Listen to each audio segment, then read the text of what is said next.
ठाकरेंनी आवळा देऊन कोहळा काढला अशा शब्दात भाजपचे प्रवक्ते केशव उपाध्ये यांनी टीका केली। किरकोळ जागा देत उभाठानं मनसेला गुंडाळले अशी टीका देखील उपाध्ये यांनी केली आहे। तर यावरून आता संजय राऊतांनी पलटवार केलाय।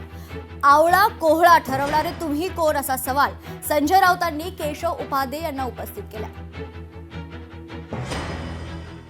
आवळा देऊन कोहळा काढणे या म्हणीचा अर्थ नेमका समजून घ्यायचा असेल तर तो उबाठा मनसे युती आणि काँग्रेस वंचित आघाडी यांच्याकडे पाहिलं पाहिजे।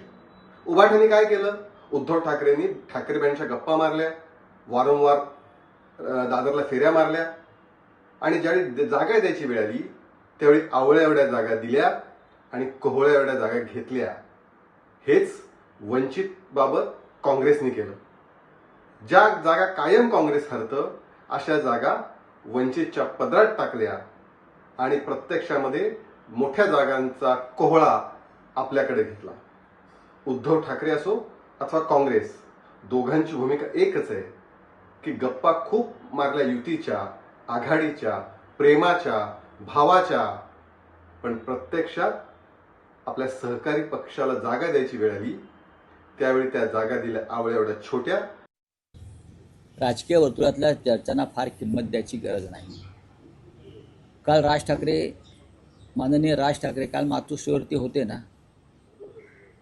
का कोहळा मिळाला म्हणून ते आले होते का? आणि तुम्हीच त्यांची मातोश्री बाहेर हसत हसत बाहेर पडतानाची छायाचित्र दाखवलीत ना। तर तुम्ही कोण ठरवणार आवळा कोहळा? तुम्ही नाही ठरवू शकत। राज साहेबांना त्यांच्या पक्षाला जास्तीत जास्त जागा मिळाव्यात, जिंकून याव्यात अशी आमची इच्छा आहे। उल्हासनगरात आयारामांना उमेदवारी दिल्यानं शिवसेनेत राजीनामा सत्र पाहायला मिळते। महिला शिवसेनेच्या संघटकसह शेकडो शिवसैनिकांनी राजीनामा दिलाय। राजीनामा देत महिला पदाधिकाऱ्यांनी थेट भारतीय जनता पक्षात पक्षप्रवेश केलाय। नाराजी नाट्यामुळे शिवसेना पक्ष नेतृत्वाच्या अडचणी वाढण्याची शक्यता आहे। सुषमा घाग हिने हा तिच्या 2-3 पदाधिकारी घेऊन माझ्याकडे राजीनामा सुपूर्द केला आहे। तो मी माझ्या उद्या पक्षश्रेष्ठीकडे पाठवून देणार आहे।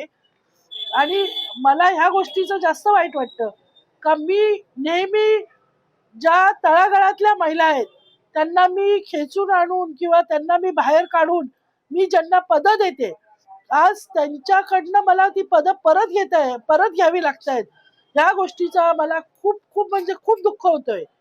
आणि अक्षरशः काय असतं, पक्षश्रेष्ठीला पण आपण बोलू शकत नाही कारण त्यांच्याकडे तिकीट एक असतो, मान्यवर चिकार असतात, पण तरी पण त्यांनी थोडं आमच्या महिलांचा विचार केला पाहिजे होता।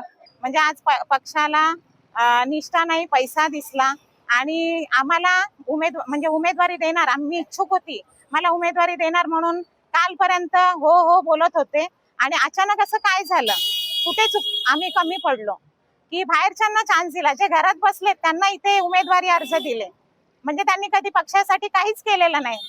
मग म्हणून त्याच्यासाठी मी बीजेपी मध्ये प्रवेश केलाय आणि मी ताकदीने निवडून येईन अशी मला माझी गॅरंटी आहे। लोकशाही मराठी ऐका, पहा, जागरूक रहा।